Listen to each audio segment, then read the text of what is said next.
Kev. I'm trying to get prepared live webinar. There's two versions of it being recorded. Welcome everybody, welcome attendees, welcome panelists for being here. Welcome to number 16. Why don't you do a standards check lesson every lesson, part 2. Read the writing for me, please. I'm not awake this morning.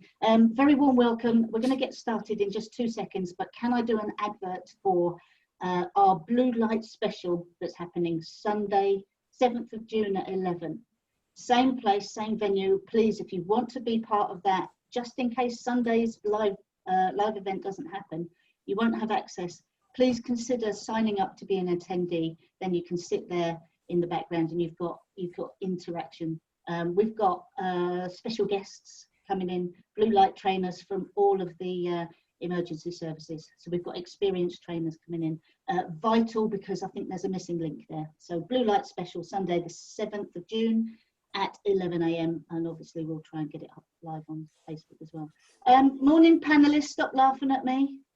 Terry, seeing as you're laughing, what do you want from today?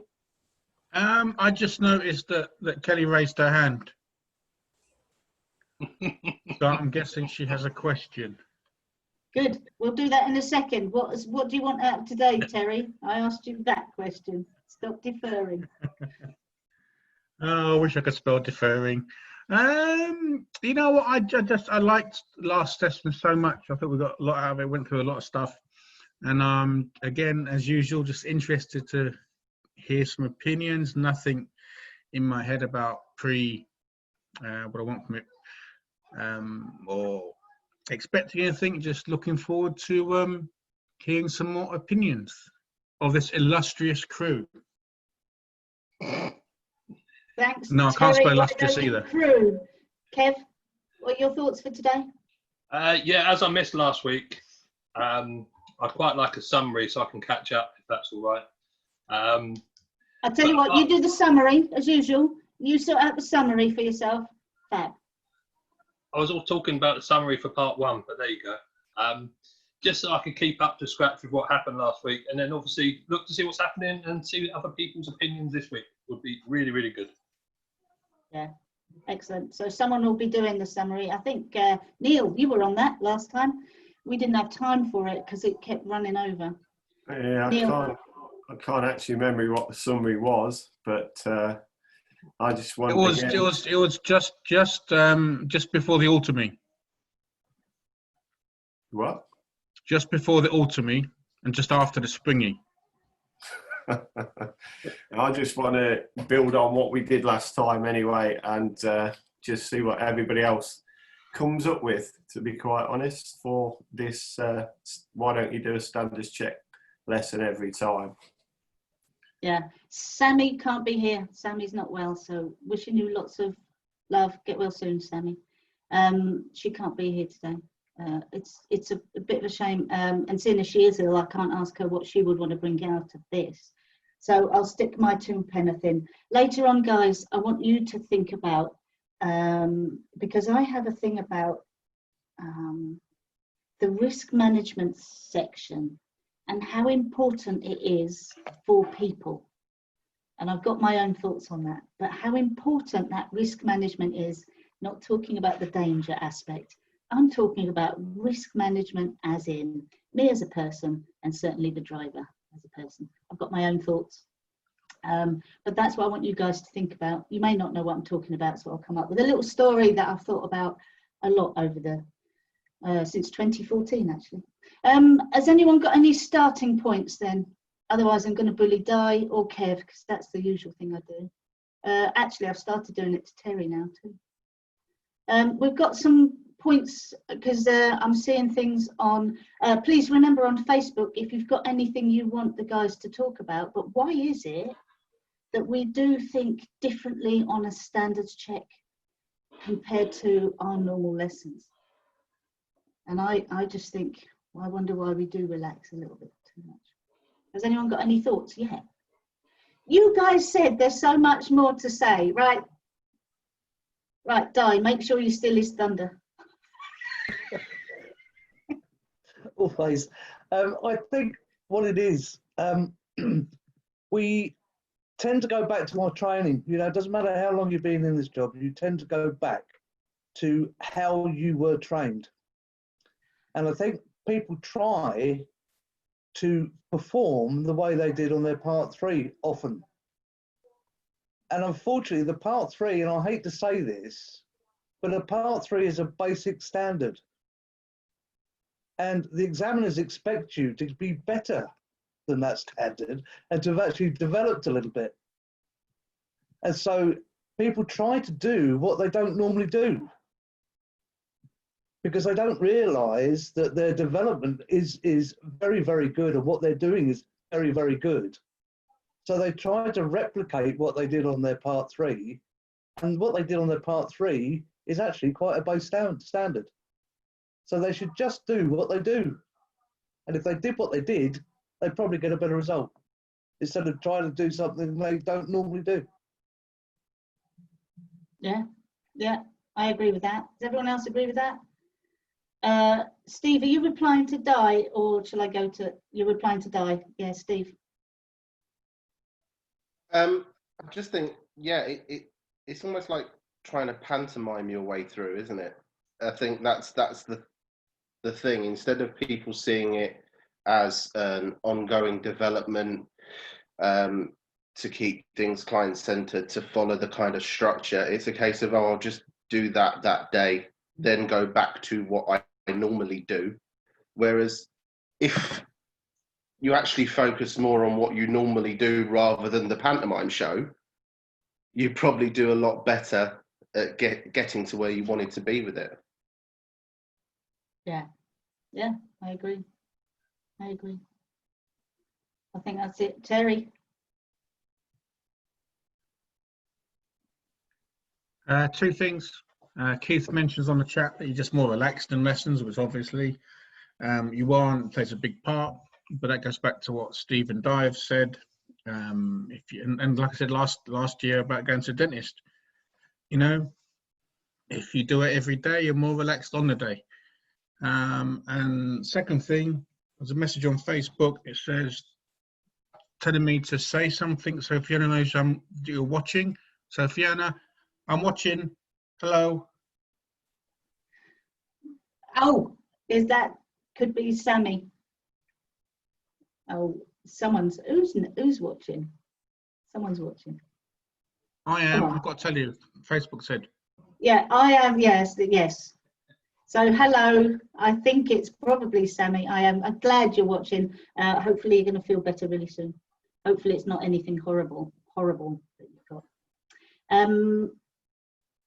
It's so cryptic trying to work out what Terry says. It totally puts me off. Two things. What was the other thing, Terry?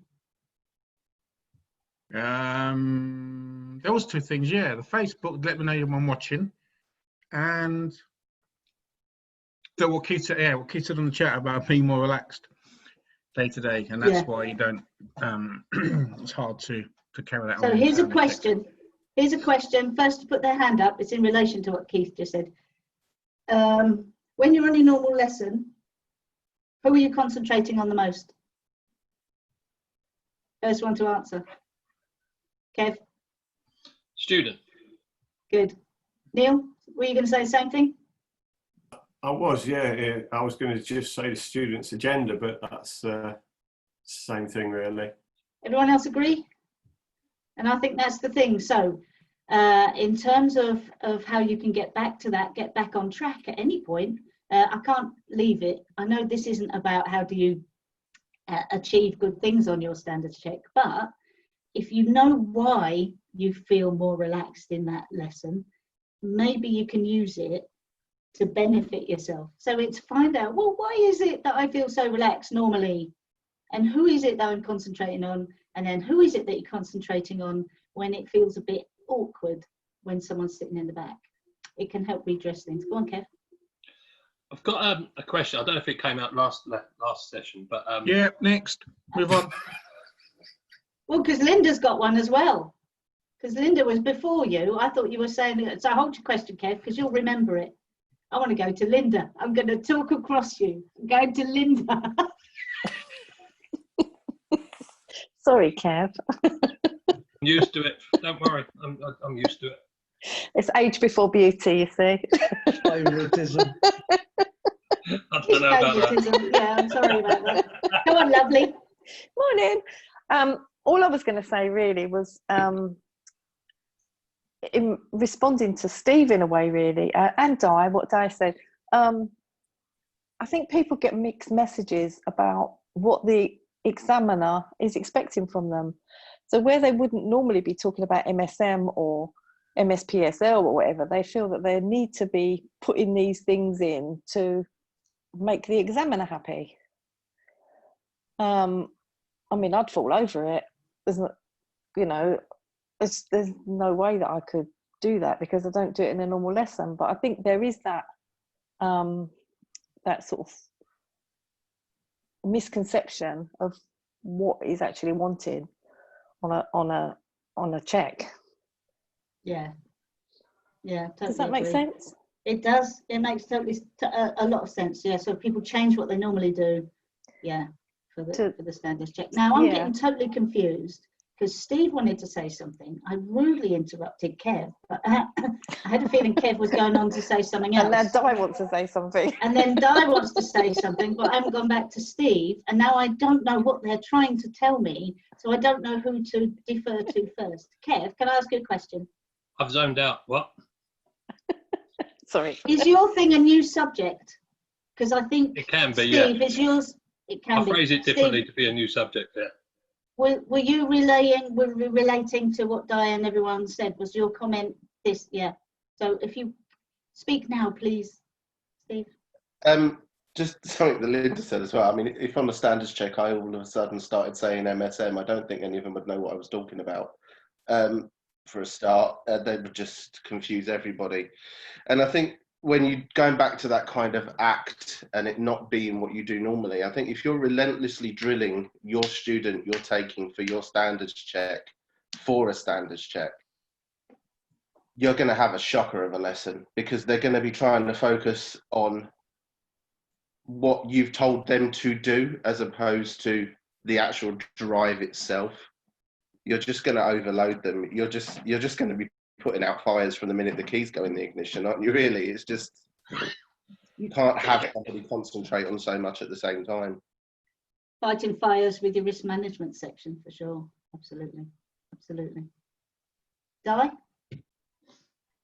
Yeah, I hope I'm going to sort of make sense when I say this, really. I think there is a danger of trying to please not just examiners, but individual examiners, about what they like and what they don't like. You hear, I'm quite often I'll have a PDI come back off the part 3 and he said, oh, the examiner just said that if I'd just given a reference point, he would have passed me.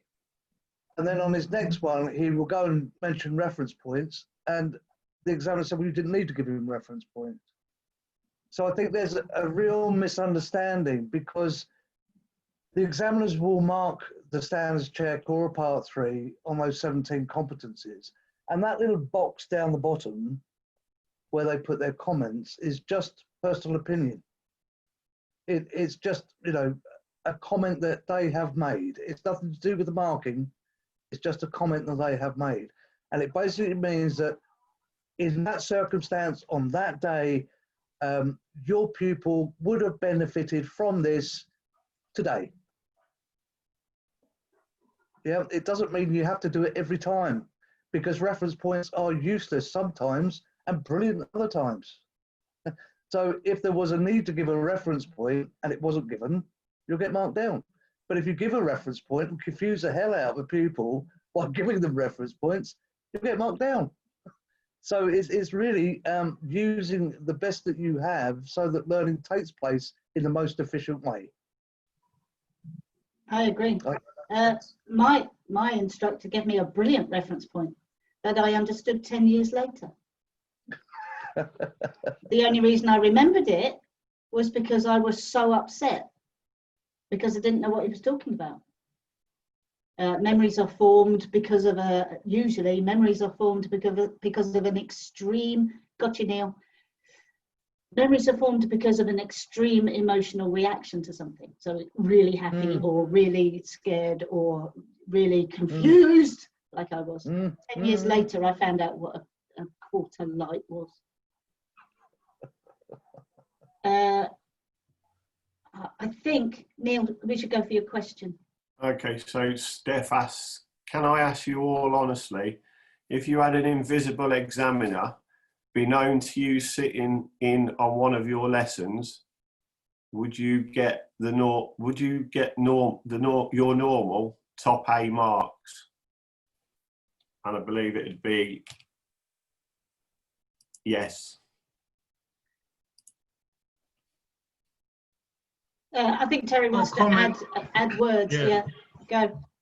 And Steve. Firstly, the lesson wouldn't go ahead because I'd see a folder in midair and pages being turned and no one sat there, and I'll be bricking it and say, "We'll get out of the car straight away," because like there's a ghost in the car.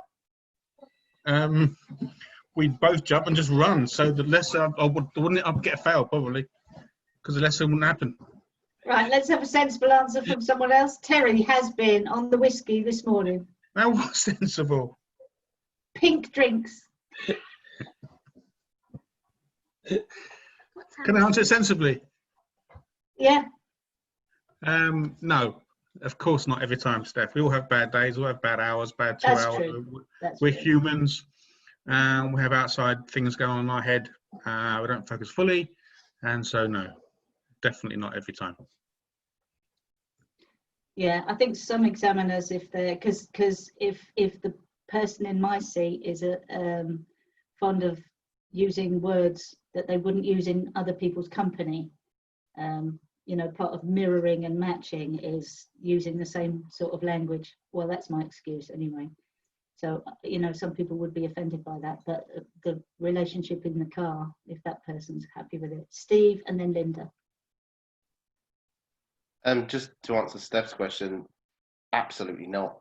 But do I try? Absolutely yes. So, as Terry said, it like your learners do. We all have our off days, and I know full well there are days when it hasn't. I've come back and I've done a crap lesson. If I'm perfectly honest, it happens, but it happens to everyone.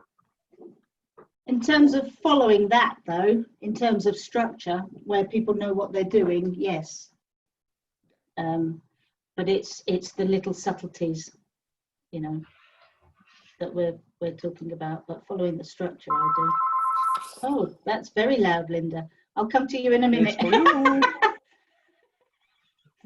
timing of that was really special. Really good question, though. Really good question. I like that one. Anyone else got anything to say on that before we move on? Yeah. Oh, good. The phone's been done. Are you ready, Linda? Oh, they're still talking. Yeah, it's gone now.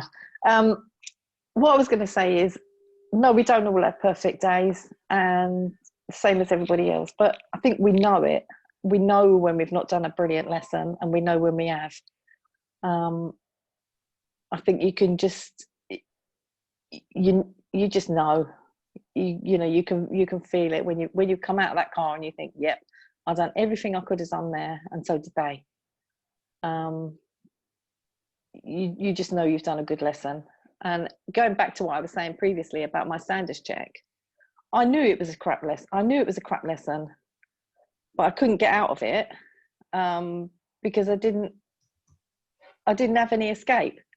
I was just in it, and I just had to work with what I had. But on lessons previously, I knew they were brilliant lessons. You just feel it. But yeah, we all have off days. They have off days. The students have off days, and when you're doing a bad lesson, I think you know that as well, and you go for it. You just try and improve next time. Guys, can I ask you another question? Because this is what I'm thinking of in terms of effort into each and every lesson. Would you say that when you deliver a driver training lesson or session, you put not quite 100%, but do you put a lot of effort into every single session you do? Because I do. Every single session, I put as much as I can in, and I think that's the difference. So if you're putting a lot of effort in, then surely that gets received by whoever that driver is. But that works two ways, doesn't it? Yeah. You know, so yeah. it's not much point you putting the effort in if you're not getting much back. So I think you both got to put a lot of effort in to be able to get the most out of the session. Yeah, but because that's when I notice. That's when I would look at myself and go, "You don't deserve that." It's not about my achievement on the day; it's how much effort I've put in to try. So that's how I would rate myself, whether I'm the A or the not quite an A today. Yeah. Is about my effort. So I don't know how to do it any other way. But in terms of, I can't say I'm perfect every day, no. But am I trying? And when I recognise I'm not, that's when I give myself a slap. Di. Yeah, I don't even think it's so much about our pupils' performance, to be honest with you. My last standards check, I had an absolute nightmare. My pupil, who happened to be Russian, there was nothing wrong with that, but her English wasn't that brilliant. She had a really bad cold, and she had a really bad day, and I was firefighting right the way through it, you know, doing the best that I could with what I had. And at the end of it, my examiner said to me, "So, Di, how do you think that went?" And I said, "My honest truth, it was a nightmare." And she said, "Your pupil was, but you weren't." Because all I could do was I could just work with what I had. And she was an absolute nightmare. She wasn't responding. She couldn't drive. She was nuts. Anything she could do, she couldn't do. You know, so my planning went straight out the window, and I just had to deal with what was in front of me. And that's another reason why you cannot plan these standards checks, because what you think is going to happen, it ain't going to happen. You know, so just do the best you can with what you've got. Yeah, totally agree. But it's that effort thing. It is, isn't it? yeah. And that's what I mean. It's putting the effort in. It doesn't really matter what happens in that case. And that's feedback then from the examiner saying exactly the same thing. Exactly. So it has nothing to do with the student. It's about how you respond to your student. Yeah. Was there someone else who was going to say something? And then we'll go. Terry. 2 questions, Fiona. And then yeah. You're pointing to. Okay. Neil, go for the questions, please. Okay, so besides a structure, then you don't always do a part 3 or a standards check every lesson. Apart from the structure. I don't know what that means. Yeah, I don't understand. So besides the structure, then you don't always do a part 3 or a standards check every lesson. As earlier, Fiona, you mentioned that, yes, it's not a part 3 every lesson, but the structure is always there. Yeah, the risk management and the goals and those. That's what I think Steph means. Yeah. Yeah, Kev, can you answer the question? I think I'm on the right lines with this one. I might not do a lesson that's in the syllabus. And I know we've talked about the syllabus before, where you do moving off and stop injunctions and all that sort of stuff. I might play a game, but within that, I probably try to answer. I could be marked on those 17 competencies within that, and I think that's what Steph's means. Would I be compliant, I suppose, with those 17 competencies? Probably, yeah. But not in the normal sense of a driving lesson. Yeah. If you have I think people you have to do certain things on a part 3, and you have to tick boxes on a part 3. I probably tick boxes, but in a different way. I think that's what she means. I'm not sure. I think it relates to, and Kev, I know you couldn't be here last week, but how Di started off last time. It's those 3 things about what we need to do. Okay. Keep it safe. Yeah. It's about value for money. Value for money. I can see Di go. And does learning take place? And when you play a game, does learning take place? And do you keep it safe because you've set, you know, and value for money is that person's enjoyment of the lesson. So that's what I mean. Yes, in that case, yes, I strive for that every single lesson. So it's the structure, but you know, when you're playing a game, does it feel like the structure's there? Is it in a different way? Was that both questions, Neil? Both questions. I think Terry had a question from Graham. Terry had a question from Graham. There's one more from Graham. Could the time, i.e. a 1 hour lesson, play a part as some people not used to or don't do 1 hour lessons? You guys answer? I mean, I'm inviting you to answer. Steve? Oh, Steve, sorry. I think that might be something that you do need to practice if it's not something that you do, and that just takes a bit of route planning. You know, I very rarely do hour lessons, and that was something that I did find quite difficult, was to bring it all down. But you just need to have that second, always have that second plan as well, so you know you've got somewhere else to go if it does go wrong. Yeah, yeah, that's a really good point. Good question, Graham. Thank you. Di? Yeah, forget the hour. You're working with goals, not time. You know, goals can last 5 minutes or 5 weeks. It's going back to, has learning taken place? Now, as long as they have moved somewhere from where they were at the beginning of the lesson to the end of the lesson, and that you have found some way of measuring that, then learning has taken place. So you don't have to fit it into an hour.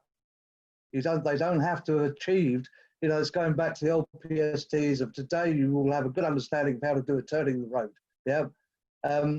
You were expected at the end of that hour to have taught somebody how to do a turning the road. It doesn't work like that anymore.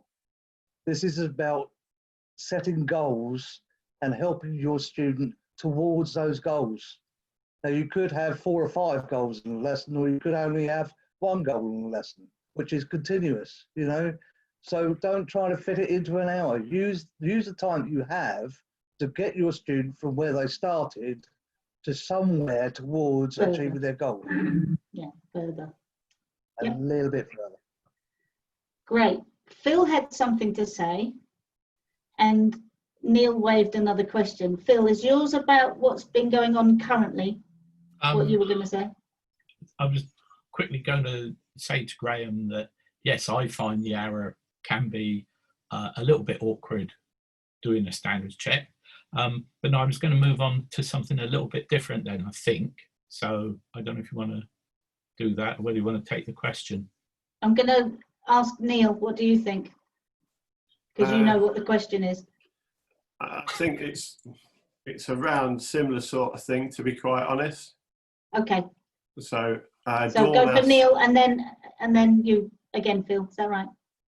So Dawn asks, on a recent poll, lesson planning, was the lesson plan adapted where appropriate to help the pupil work towards their learning goal was identified as the main reasons PDIs fail? Your thoughts and ideas? Okay, I'm going to come to Phil while you guys think about that in terms of what you're going to respond. Actually, Phil. yeah. I think a little bit of what I was going to say does go partly towards answering that. I do wonder sometimes whether trainers get more worried about how the pupils are going to behave rather than focusing on what they're actually doing. You know, they all fight to get what they think is going to be the ideal pupil for the standards check. And then sometimes if that pupil does perform slightly differently than they hope they will, they don't always adapt the lesson and things can then start to go belly up. So I think trying to keep the lesson as normal as we can, and it comes back a bit to the not having any, imagining there isn't an examiner in the back and keeping your lesson normal. I think people can tend to work differently, and they worry about how the pupil is going to perform more than how they're actually going to perform and how they're going to deal with things. So there. Yeah, focused on the behaviour rather than the thoughts and the feelings of the of the driver. Yeah, thanks, Phil. Oh, Sammy's here. Guy. Yeah, coming to this adapting the lesson plan, I think it's probably one of the most misinterpreted parts of the soundness check, or part 3. Again, it's going back to old style. It's the difference between old style and new style. Let's say, for an example, you're in the old style. If your subject was, I don't know, roundabouts, yeah, and somebody messed up a junction, you would be expected to change the lesson plan from roundabouts to junctions. Adapting the lesson plan is part of lesson planning.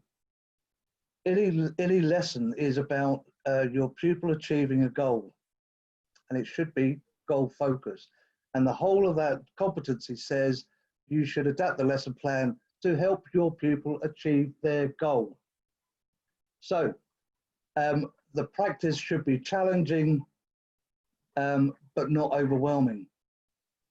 So this is, if your pupil is finding it hard to reach their goal, then you may need to adapt the lesson plan to either make it slightly easier by breaking the learning down, or making it slightly more challenging. So if somebody's getting it really, really quickly, make it a bit more challenging. But if they can't get it because there's something missing, then break that learning down. So as an example of that, if somebody is trying to emerge safely out of a junction with a rolling gear change, and they cannot do that rolling gear change for the life of them, then they're not going to achieve their goal. Take them away from the junction, practice that rolling gear change, and then bring them back to the junction so they can achieve their goal. That's what adapting the lesson plan is. It's not changing the lesson. Yes, brilliant explanation. Thanks, Di. Steve, and then Terry. Just going back to that timing thing, I think I got that upside down. I thought they meant as in timing to and from the test centre. That's where I was coming from on that. Yeah, and, I don't think so. I understood it. Like as Di said as well, I think it's very easy to be over focused on the end goal rather than the process in the middle. And I think that could be with PDI's experience, I mean, even with ADI's experience, nerves, everything comes in there because you get so focused on what your plan is on that agenda that you forget what needs to be done to achieve it. Goals, it just moves. The goal post, if you like, moves all the time. And it's just following that goal post where it does move to. It's nice, simple language you use, Steve. You have a knack of Very making it nice and simple. Yeah, no. But it's making it about the journey. It's making it about the journey to the goal. And it backs up exactly what Di's saying. It's with just so nice, simple English for me. It's just so easy to see, I've got to get them there by the end of this. Does it matter? Again, as Di said, if learning's taken place, it doesn't matter if that end goal isn't where you are. Yet. Yeah. Just put the yet. Yet. Just add a little word like yet. It's wonderful. Yeah. Terry, Kev, I know you had something to say ages ago. I haven't forgotten. Well, you have. Terry. You'll all be pleased to know that with her last sentence, she stole my thunder. Who? Di. Who else? I think it's the word adapt. Just a knack, Terry. I know, yeah, I'll give you a knack. You've been really upset with me. I feel your pain, Steve. It's that word adapt. You know, some some people see it as change, and it's not about change. It's just adapt. So what I think. Good. On the last Thanks, Terry. Yeah, that's it. Thanks, Terry. Kev, I don't know if it's the new thing or the old thing you were going to talk about. Oh, was there a question, Neil? Or have we done it? I've done the question, but Sammy's put on the chat. I think the main issue is that people set the goals too big and think of it as a big subject without breaking it down. So they will go off and do roundabouts left, ahead and right. That was Sammy's comment on the chat.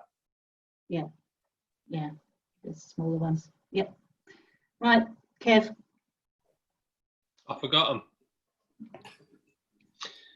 It's related to this. I'm going to relate to this one. I normally think of it as the student. Are they the 3 different zones? The comfort zone, the stretch zone, and the panic zone. If they're in the comfort zone, they can just do things nice and easy. It's really simple. If you're in the stretch zone, they're learning. It's not too difficult, but they are learning and they're being stretched. If they're in the panic zone, learning's not taking place, and you need to sort of like come right back down either to the stretch or maybe even to the comfort zone, get them back to where they were to be able to move back forward into the stretch zone. But it's all about, when you're doing this and adapting the lesson plan, it's all about the student and what they need to be able to move forward again to reach their goals. So like roundabouts have just been mentioned, if you're going to go up to a big roundabout straight away, that's probably going to confuse and panic a lot of people. So starting off maybe on simple ones they've done before, get used to it, and then just move forward and just stretch them little parts with a specific goal in mind. Normally helps. Yeah, we're focusing a lot on goals, and I understand that. Thanks for popping in, Sammy. And I totally understand that you don't want to be, we're just looking at Sammy's little doggy. I want to talk about my bit. Is that all right? Terry's got a question. question. There's another question. Another question. All right. As asked earlier on Bookface, from Mentor D's. I'm not sure I get your question, but you guys might. What if you used to tell? What would the standards check think? I'm presuming means examiner think, or how would he mark you? Is he talking about being instructor-led? I think so. Mentor D's, can you rephrase that? Yeah, I think maybe he means if you're used to telling, if you're still, you're being very instructor-led, how would that get? That's how I understand that. So should we wait for a bit of clarification on that, and then we can answer that one? Yeah. I want to ask you guys, because I've got a thought about, the risk management section in terms of the person. Because why don't you do? Because a lot of people get really focused on that risk management section. But in terms of an experience I had where the risk was managed really well, in terms of I knew exactly what was going to happen. I felt really safe. My brother, hopefully coming on Sunday, by the way, my brother took me up for a bit of a fly in his microlight aircraft. While he was setting it up, he said, I'm doing this, I'm checking this, because he explained everything as he did it. He was explaining why they do the checks. And he was also explaining to me, so if the engine does cut out, we will glide down and it won't be just. So he was explaining this. So he was managing the risk for me, managing my fears and managing my concerns. When we were up in the air, he was saying, well, this is what I'm doing. This is what I'm doing. Do you want to have a go? While you have a go, this is what you need to do. This is da-da-da. If you have a problem, say something. If you this, he just managed the risk. So when I did have a go, I was totally at ease. I knew if it went wrong, what would happen. Is this making sense? So it's totally out of context in terms of it's not driver training, and we've got the extra, it's not just, this kind of thing and it going wrong. It's this kind of thing, it going wrong, but also this kind of thing and it going wrong. But ensure I understood how the risk and was it going to get shared, were directions given in good time. Shortly, I'm going to take the controls back. I will say to you, I'm taking control. Do you see what I mean? So I even knew when it was going to happen. There was no doubt. And it made me feel adult and in control because I knew exactly where I stood. And I think that's a lot of what the risk management is. And I think we don't, because a lot of people have that phrase, I'm a little bit uncomfortable, where they said, all of my kids, I tell all of my kids, and they have that kind of, and I'm a little bit uncomfortable with that, I must be honest, because when I was 17, being told I was a kid would really frustrate me. I've got you, die. I've got you, die. I'm going to come to you. But verbal or physical intervention, he did tell me, we saw a dot of a plane. We saw a dot of the plane, and he said, if you ever see a dot of the plane, I don't care who's driving or steering this thing. You tell me if you see anything. Ian, can I get you to mute yourself? Thanks. Feedback, I don't know about that one, but is it making sense, Di? Great I example, would Fiona. say that's a perfect example of risk management, and I think it's in not just in that example, but in everything that you do. You know, I know that some of us and some of those who are watching do classroom sessions. We do risk assessments before every classroom session. If there's a wire coming across the road, across the floor, and somebody's about to walk somewhere, you say, "Oh, mind the wire." You know, if they're going to walk from, say, where they're sitting to the door, say, "Oh, have you seen them walking towards something?" You say, "Oh, have you seen that?" To stop them from actually bumping into it. And that's really what we do. And your example is a perfect transferable example. It's not, something you do especially in a car. You do it every day, all the time. And well, the thing is, the reason I remember it and the reason I brought it back is because I was 30 something. I'm currently 50 something. I was 30 something, and I think, oh, how we've moved on. And I do think about the form, and I do look at it, and I do the research, and I think, well, why is it? What is it I'm trying to do? And if I can ever make that person feel like that this is all I can learn and this is safe, yes, I'm winning. I'm winning. It's not just to make them feel comfortable that you're going to do that, but then do it. There's no point saying to somebody, look, if something happens, this is what I'm going to do. If you don't then do it, and they say, oh, I should have done that. Because now you've lost your pupil, because they're going to say, well, I'm not trusting you anymore. You're telling me that I'm going to be safe if this happens, and you didn't do anything. Yeah. So you lose the trust. So for me, in terms of that, it's just checking on a normal lesson, blah, blah, blah. Yes, you want to go to the cash point. Do you know your route? Do you want to tell me the route, or are you happy to just do your route and but make sure I know what's going on? Do you see what I mean? So we both know. So I know when to step in, and I know when. Do you see what I mean? So it's just about that conversation. I think, I don't remember seeing it. I've got you, Steve, but Kev, were you going to say something? Thanks, Di. No. I'm just nodding my head, agreeing. Okay, Steve. I mean, brilliant, absolutely brilliant example. And I think, as I think somebody mentioned last week, I think it might have even been, I can't remember now. But that standards check form, the SC1, can literally be taken and applied to any kind of training. A friend of mine does cycling training for the David Weir Academy. And I went down there and I just sat there and just sort of ticked it off on my iPad as I went, just to see, because I can't take credit for realizing that it can be taken anywhere. I heard that from somewhere. And you can just fill it in all the way through. You can use it for everything. It's not about driving. It's about being client-centered, and it's about being training. There is nothing on there that actually says is driving specific. I don't think, if you look down the letter, I don't even think it actually even mentions driving in any of the 17 competencies. So I just think, like you say, learning to adapt to what you're doing rather than trying to treat it as a tick box exercise. Yeah, Nice. Surely someone else has got something to say. I thought that was going to be a conversation starter. Are you done? Sorry, are you done? Have you finished, Steve? I was just going to say that the guy with his question, he's just updated it. I don't know if anyone's noticed about the instructor. I've just replied. I'm not sure what the last sentence means. See if we can get some clarity on that. Okay. Neil? Thanks, Yeah, touching on what Di says, I think we all do risk assessments, whatever we do, wherever we go, wherever we're walking or whatever, but we just don't realise it.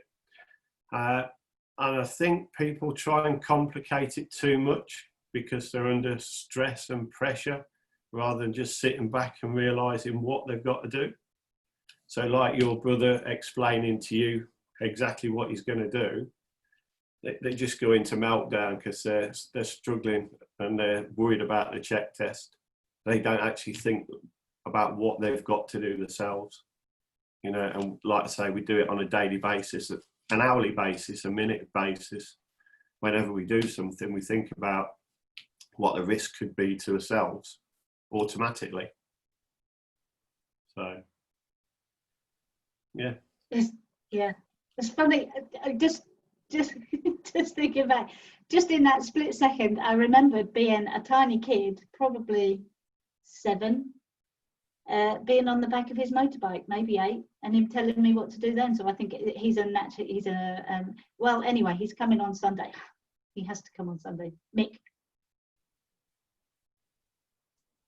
Just about 3 words, and Kev will understand this. Keep it simple. Is that it, Mick? Is that it? That's it, mate. Yeah, just keep it simple, Kev. If you overcomplicate it, then things are going to go wrong. And I think it was Di said something earlier, and I was talking to myself to keep it simple. In fact, it was the what 3 things you need to do when you spoke about that, Fiona. Keep it simple, and it's much easier that way. If you overcomplicate it, then things are going to go wrong. Yeah. Steve, can you add your keep it simple 3 things on this thread as well? You know, the where someone had done the standards check form and just done the 3 things. It's what you're saying, Mick. It's keep it simple. It's those boxes written in 3 little, it's if you want to just chill a bit about the form, because I think a lot of people get focused on the form. I think I saw a finger from Terry. Can I do one back? No finger from me. Oh, Not I'll this do one time. back. I'll do one back. Here it is. You see it? Ah, you're so rude. Oh, it was Phil. I'm so sorry. It was Phil, not Terry. Oh, Phil. I'm sorry. Yeah, I think sometimes people can look at the standards check form or part 3 form, and they see 17 competencies, and they think they've got to tick 17 individual boxes. They don't always appreciate the fact that some of the boxes are really very closely linked, and anything that happens in one box can have an effect on 3, 4, 5 other boxes. So thinking about it as 17 competencies does put pressure on them because they think they've got to tick every box, but actually all they've got to do is just do things naturally and it'll all flow, hopefully. Absolutely. Brilliant. Kev, is it time for your thing that you were going to say about 50 minutes ago? No, I've forgotten that one. But I was going to ask people if they had to, because I know this goes out to a lot of people, and the people that are on here, what is the one thing that they would say to someone that came to them and said, look, I've got the standard check coming up. What is the one bit of advice that they would give to that person? Oh, that's really good. You better concentrate on your summary for this bit then. I've got it all written down. So hopefully they say the same things. Right, I've got to try and remember what mine is. Yeah, go on. I don't know which way. I'll let you decide who goes, and I'm just like... Well, I'm not deciding. I just go, keep it simple. So Mix is already done. The Mix says keep it simple, yeah? No one else has come on. Di must have one. Well, hard to choose just one for Di. Phil, I saw you. I know it's you. Be natural. Don't try and Don't try and act it out. Just be natural. Do what you normally do. I think that's so hard, Phil, though. So find a way to be natural. That's the power posing. In my opinion, power posing, I didn't put the link on last time. I'll put it in this one. Di, you're after Steve, and then Terry, you're after everyone else. Don't get over focused on a goal at the end, I think. Focus, perhaps maybe, how can I put this? Focus on the process, not always the goal. Yeah.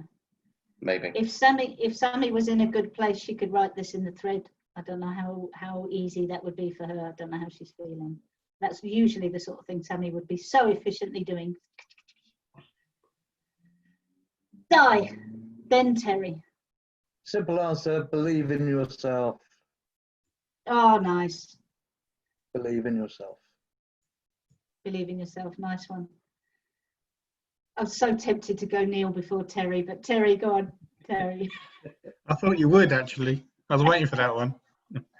Kev, how far away is the standards check in your example? I don't know. It's just someone's come up to you. Don't ask me silly questions back. Answer it two ways, Terry. Then. I'll answer it two ways. Go on then. I'd probably, if it's like short, like most of us had before, next week or tomorrow, I'd probably say something like, just focus on your strengths, focus on what you're good at. But if there's more time, we'd not try and change too much, just focus again on one or two things. So that's the more time. Oh, focus on one or two things. Yeah. If there's more time. Yeah. I'm not allowed to say more than one thing, am I? Yeah, you are. I want my is Neil, please. I'm sorry, Neil. Yeah, I would say focus on the pupil and not the examiner, and try to put that out of your mind. But there's a question coming as well. No, not yet, Neil. Not yet, because I'm having a Terry moment. Talk about stealing people's thunder.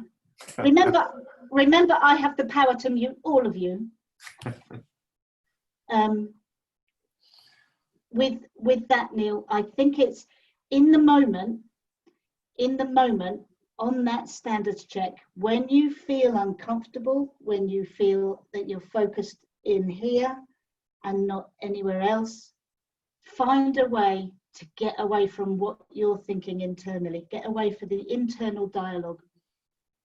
The internal dialogue is when you're obsessing, you're not going to deal with what's happening out there, and you're certainly not dealing with what's there. So it's a follow-on to what you're saying, Neil, but you need it before you go. You need to have it. That's almost the only thing you need written on your dashboard is, when I feel it's going wrong, let's put it that way. When I feel it's going wrong, when I'm obsessing about, I didn't do this and I didn't do that and I haven't done this and it's all going horrible, find your way to get refocused back on them. And it needs to be your solution. So if it's, I will have a look and see what their body language is. I will ask them, are they okay? You need to find your thing to refocus on whoever's sitting next to you. And it's refocus. Get out of the internal dialogue, refocus on them. Someone else? Lovely Linda, have you got one?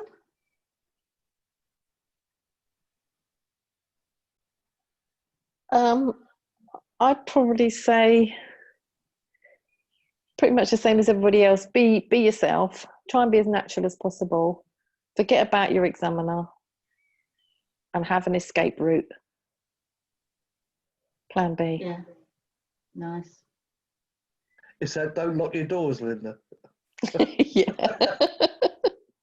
Definitely don't snooker yourself. Have an escape route.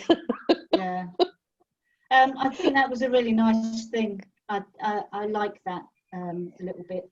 I'm trying to think of whatever else. I think if you're obsessing, also school yourself. Go through that, print off a form, just rate yourself out of 10. Only for nothing else, just one lesson, rate yourself out of 10, or your average lessons, just rate yourself out of 10 on everything. and then you can see which things you need to bring up a little bit. So you just help, find a focus, like Terry was saying, find a focus, 1 or 2 things. If you notice anything that you're scoring a little bit lower, you know what to do. Steve? Yeah, again, I think we're really good at this with our learners and possibly not always so good at it with ourselves. But again, forgive yourself for being nervous as well. Use it in the right way, not the wrong way. Use the nerves to keep you alert rather than to send you into almost, shut down, basically. Yeah, totally agree. And that's where the power posing thing comes in. It helps you be the best version of you once you're used to that process. Namby-pamby stuff, but works for me. Really works for me. Neil? Okay, so Lee says, can Linda explain on the escape route?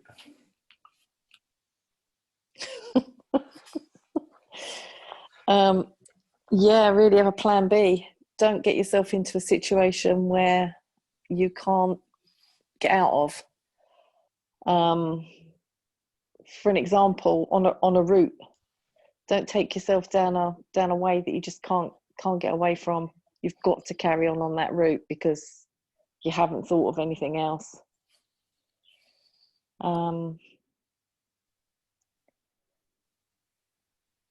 I think that's the only way I can explain that, really. Yeah. I hope that makes a little bit of sense to somebody. Yeah, well, I think we think on our feet most of the time we drive anyway. You have to, when you're going down the road and they say road ahead closed, and that's your route. We all have to think on our feet all the time. Remind yourself that you can. Remind yourself how adaptable you are in every other lesson. Yeah. So, yeah, thanks, Linda. I don't know who I'm supposed to go to. Terry? Hi, boys. Just really quick, just what Steve reminded me of something about forgive yourself for being nervous, accept it, don't try and change it, use them. Really quick example, I had a chat with a good friend of mine. We just split up with a wife, and I said to her, look, just go and be as miserable as you want, get through it, be upset, cry as much as you want, don't try and make yourself feel better, and just, I'm here if you need me. And she said, that's the best thing everyone said. Everyone's been saying, oh, come on, cheer up, blah, blah, blah, blah. But just accept it and go with the flow. Don't try and change your nervousness because you're going to be nervous. Accept it. Totally agree. It's almost like I could have said that. I just haven't.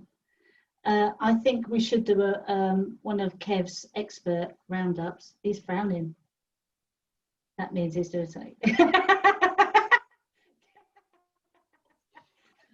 Kev, are you ready? Or were you doing some sort of email or something? I thought there was only going to be about 3 or 4. They came up with loads. And that's that recap, but you've got to do all of the rest of it as well. Yeah, tell me about it. And part 1. You what? Listening skills went out the window then. What was that? You've got to recap part 1. Okay. And part 2. We'll start with part 2 first, though, yeah? Yeah. Is that right? Yeah. So, recap from today. Students' agenda normally, so being on the students' agenda rather than your own. People find that they change what they do for the examiner.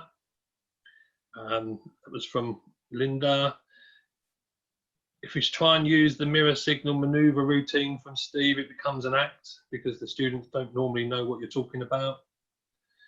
And I mentioned examiners mark against the standard and the comments are an opinion from the examiner and on that day as well. Use what you have to help the pupil, like reference points. We have ghosts in the car from Terry sometimes, and he would just run.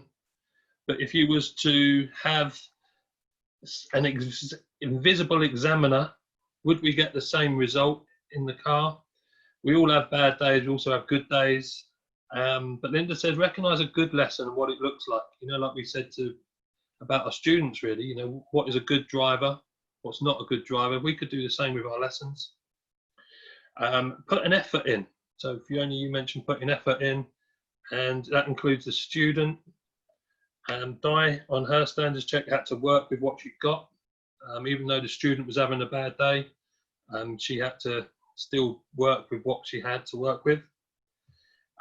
Structure, 3 points to a structure: keep it safe, give value for money, and make sure learning takes place. Was the lesson plan adapted is one of the common faults of people failing their Part 3 or standards check. The goal should be challenging but not overwhelming when we set the goal. If it is overwhelming, break it down so that it becomes goal focused and they can manage it. And then we finished off just by giving some pointers to help people with their standards check or Part 3. Mick said just keep it simple, don't overcomplicate it. Phil says be natural and find a way. Steve, focus on the process. Di said believe in yourself. Terry said focus on your strengths or focus on one or two things. Neil said focus on the pupil. Fiona mentioned about moving away from the internal dialogue and find a solution and make sure it's yours. Linda said have an escape route or a plan B. Don't go down a route where you can't get out of, and forget about the examiner. A tip from Fiona was to score yourself on the form, see where you score and where it's to improve. Steve mentioned use the nerves to keep you alert. And Terry said accept the nerves and just go with the flow. And that's it. Yeah, that was one of the important things that came out, I think, last time. Yes. Go with the flow. We missed you. We missed you. One of the things that I just remembered because of what was said was how it's very difficult to distinguish between excitement and nervousness. But also, just my little tip for people is doing a recap for yourself on how you learn. You know, it can be really to move forward for a standards check or Part 3. Just do recaps. You learn a lot from. Yeah, brilliant. I'm sorry about my emergency services. Q link. Could you hear it? I don't know. I've just had the emergency services going past. So thanks for the recap. Thank you, guys. I'm just going to remind you, Sunday, 7th of June, 11 o'clock, we have the Blue Light Special. We're inviting anyone here. Please, attendees, come in, be attendees for that one as well. Blue Light Special. It's Sunday, so we may not be able to do the Facebook Live link. So if you want to be sure you're here, even if you don't want to be a panelist and you want to be attendee, if you want to have access to ask the experts anything, and there's a missing link in our opinion. There is that missing link for the day dot. Learners and unfortunately some experienced drivers, and I think some of us aren't sure what to do in relation to the emergency services, and we need to change it. We need to change that. There are too many crashes because people are behaving in inappropriate ways in response to blue lights. So we've got to change it. And I think we're the only ones who can. So that's what I think our Why Don't You is all about. You might be able to tell I'm quite excited about that one on Sunday. Sunday the 7th of June, 11 o'clock. Hopefully on Facebook Live, certainly here. I'm going to put the link on today on and hopefully you guys will share it. Attendees, consider sharing it. We've got to get this information out there because we're the ones who can change this. We can start the changes. Let's get emergency response drivers safer on the roads because they can rely on us as drivers to do the right thing. Agreed? Thanks on Facebook Live. I'm going to end it. Consider what you're doing, but thanks for watching on Facebook Live. Oh, I nearly did the wrong thing. Here we go. Thanks for watching on Facebook Live. See you next time, Tuesday. I'm hoping we've got a Tuesday at 11 as well, but we're going to do Facebook Live Sunday. Thanks, guys. You guys here? I think Neil.